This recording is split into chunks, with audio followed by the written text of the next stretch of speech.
Have you ever walked away from a discussion, even after saying everything you thought mattered, and still felt like you lost?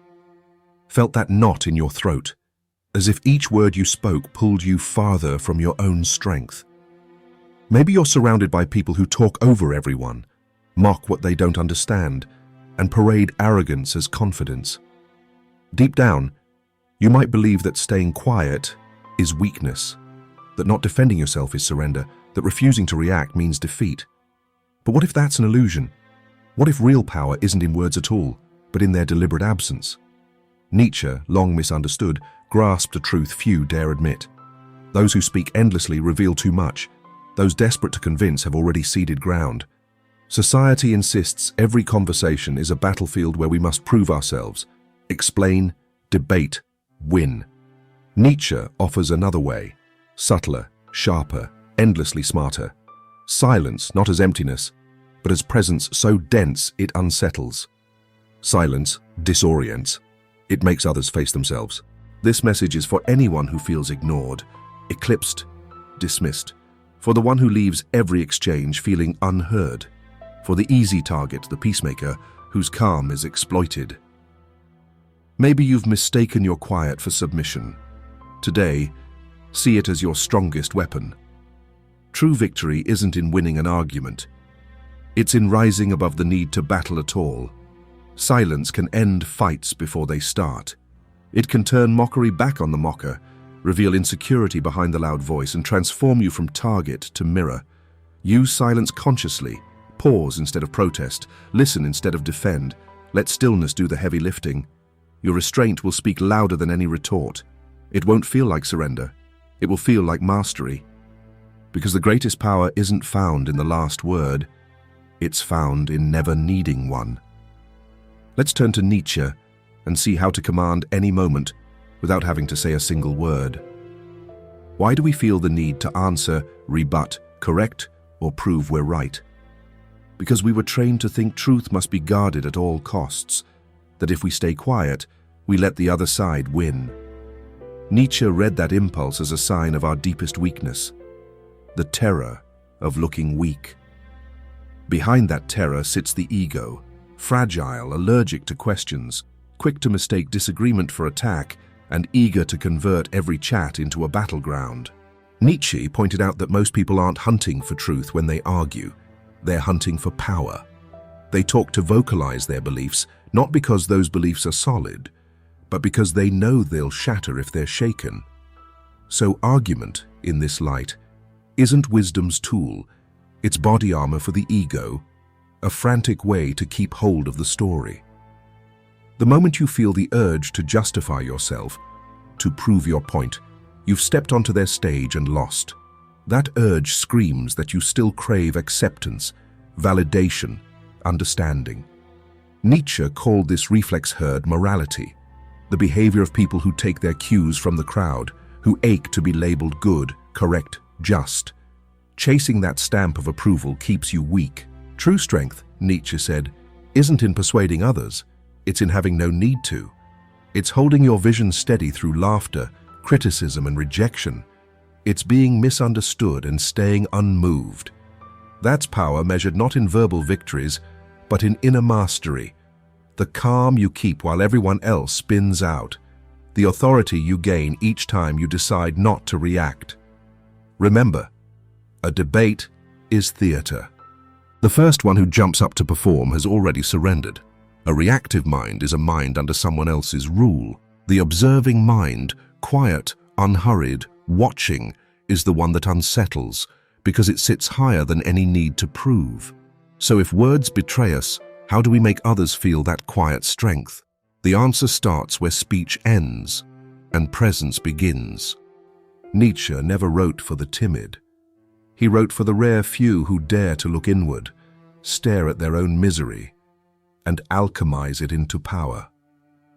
In his eyes, the ordinary person drifts through life shackled by convention, moralism, and the constant need for applause.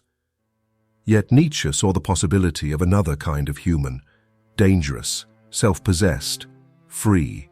This figure, the Übermensch, doesn't survive by reacting to the world. He reshapes the world in his own likeness, and the most startling part? He often does it in near-total silence. The Übermensch has no appetite for petty debates or cheap emotional skirmishes. He studies, he reads the room, and, crucially, he decides when to speak and when to remain still. He understands what most people never grasp. Silence is a language of its own. That silence is not emptiness. It is presence so dense it bends the atmosphere. It radiates threat, authority, and self-mastery. While others shout, he rules with a look. While others justify, he observes. And the mere steadiness of his calm exposes their weak points. His quiet is a wall. Those on the other side scramble, guessing what hides behind it, and in their anxious guessing they reveal too much. They slip. They lose center. This is not passivity. It is strategic economy. The Übermensch knows every spoken word is a revealed move, every impulsive reaction a map to a vulnerable vein. So he resists the urge to overshare, not because he lacks words, but because he has no need for them. He has outgrown the craving to prove anything. His very presence does the speaking, and that unsettling hush drives others inward to wrestle with their own noise. In an age addicted to chatter, the one who commands silence rules like a king. The Übermensch crafts his own values, writes his own laws, lives by a private morality. He cannot be manipulated by guilt, spooked by fear, or bribed by acceptance, and that is why he is feared. Nothing unnerves a group more than a person immune to its usual levers. His silence is a shield against every guilt trip, every goad, every demand for approval. When he finally chooses to speak, his words drop like iron, capable of toppling whole structures that rest on collective denial. Why is silence so unsettling? Because it disrupts the social script.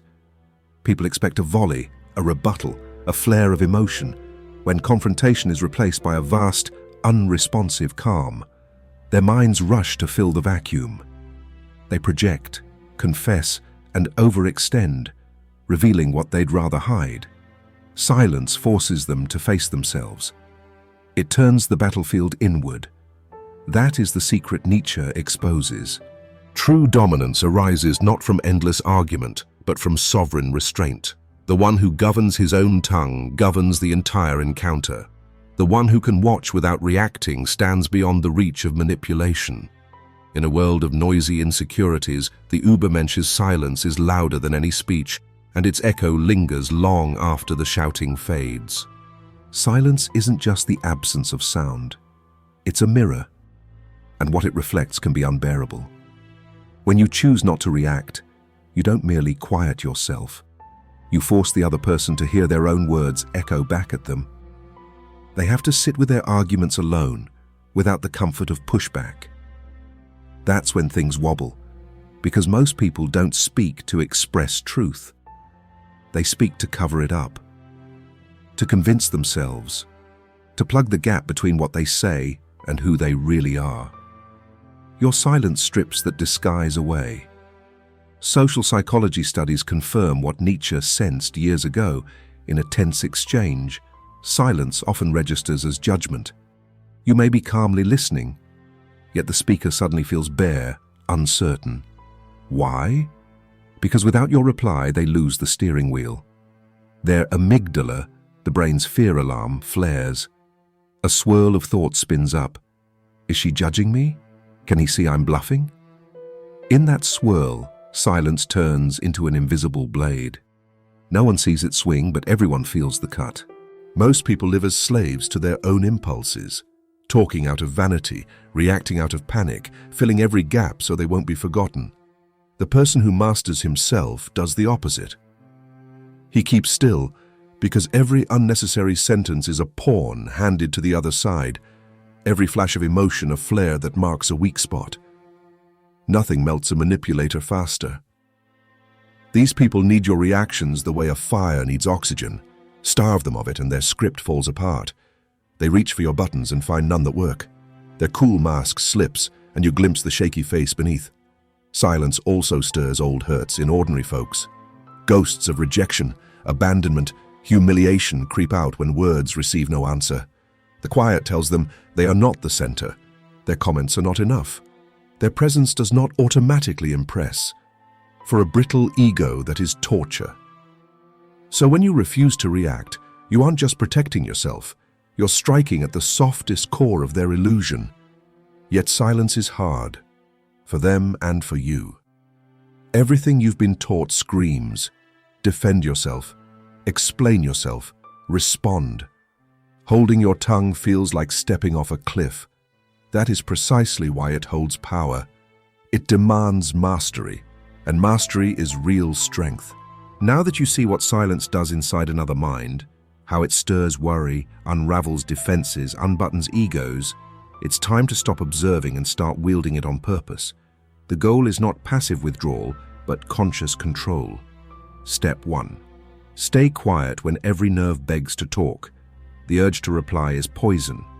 Each time you indulge it, you prove you still crave approval and still play by their rules. True silence blooms only after that need dies. When you grasp that you owe no one a line of self-defense, that truth exists whether you voice it or not. Step 2. Watch the room. Notice who flails when you don't answer, who fills the gap with nervous chatter, who starts to over-reveal.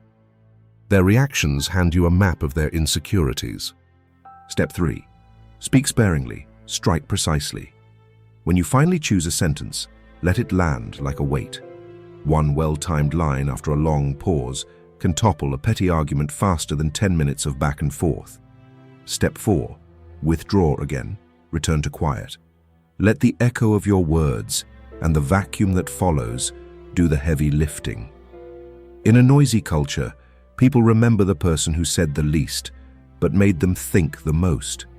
Bear in mind, silence is not cowardice. It is strategic economy, a refusal to spend your energy proving what you already know.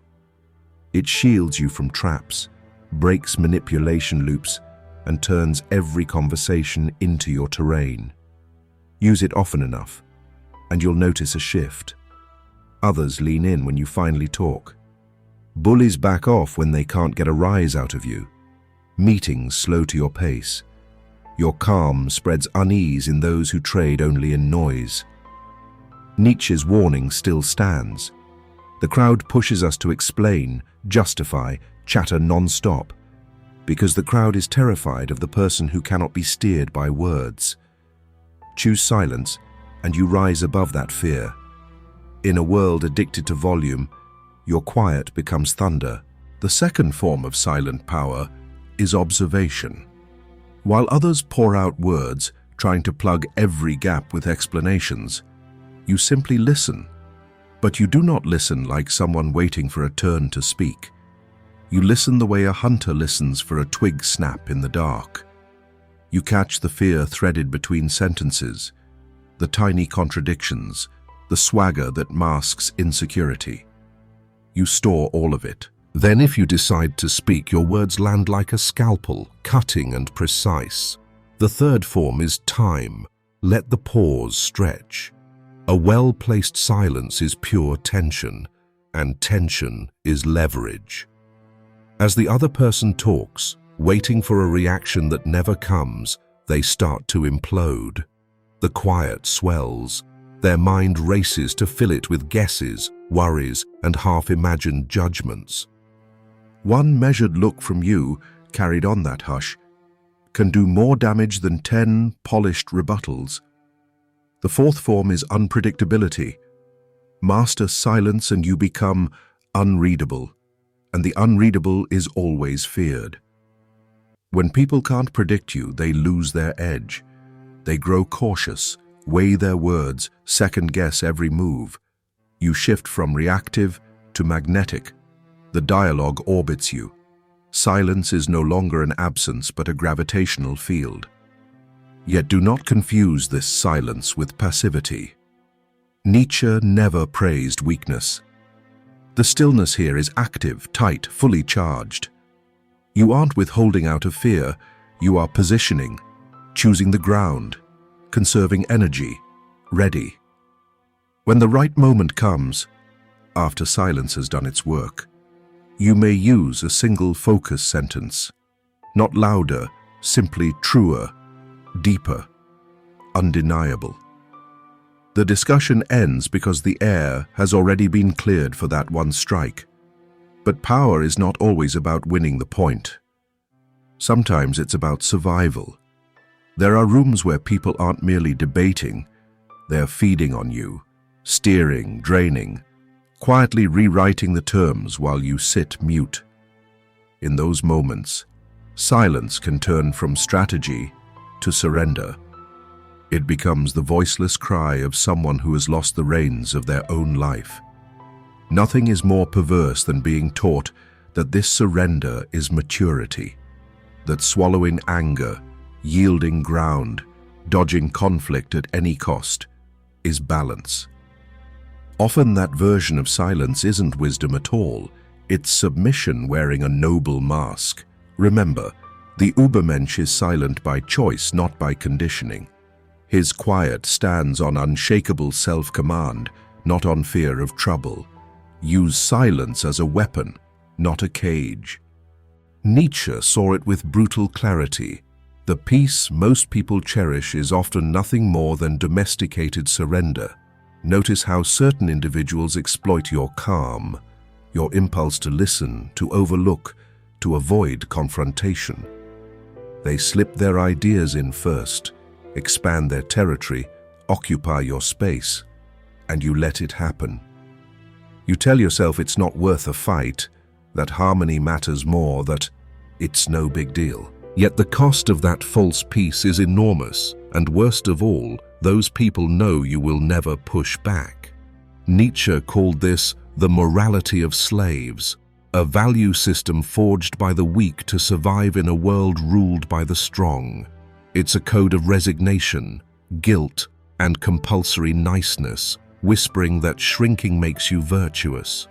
Nietzsche did not write for those who resign. He wrote for the few who snap their chains, realize they are being used, and decide to stop aiding their own submission. Whenever you accept the kind of silence that swallows you from the inside, you surrender power without noticing. You mold yourself to others' expectations until you are no longer you. You become whatever they require. That is the opposite of Nietzsche's will to power. Real will to power isn't about shouting or dominating others. It's about mastering yourself, taking back authorship of your own story. True silence springs from that mastery. You owe no explanations, no apologies, no proof. The silence of submission must die, replaced by the silence of presence, the silence that neither bends nor begs, the silence that stands in chaos and shifts the entire room without uttering a syllable. Nietzsche would respect that silence, the hush of a person who governs themselves. How do you rise from pawn to master of presence? First, kill the herd morality inside you. Recognize when quiet is weakness, and strip it away. True authority demands a new frame. You do not stay silent to avoid trouble. You stay silent because you already command the moment. Silence is not emptiness. It is pure presence. Evidence that you have stopped reacting to the world and started shaping it by simply being. Nietzsche wrote for those who want transcendence, who are willing to rip away the masks society glued on, even if it stings. The silence of the Übermensch is not the hush of the oppressed, nor the hush of the coward. It is the stillness of the warrior who has already secured victory before the first strike. Such a person no longer needs to prove anything. They know who they are, and more crucially, what they deserve. Examine your life. How many times have you stayed mute out of fear, guilt, or anxiety about causing a scene? How often have you let others decide, speak, or trample your truth? Nietzsche would call that an insult to existence. Accepting that silence is a betrayal of self. From this moment on, let your quiet change its tone. Let it stop serving as escape and start acting as an invisible proclamation of authority, a line in the sand, an unspoken statement of identity. You do not need to be understood. You need to be lived. That requires courage. If you possess that courage, declare it. I choose the silence that commands respect. Speak the sentence aloud or write it down. Not for external praise, but to mark your own commitment. Words hold power, even when they praise silence. Remember, the weak shout, the strong remain silent, and the wise decide when.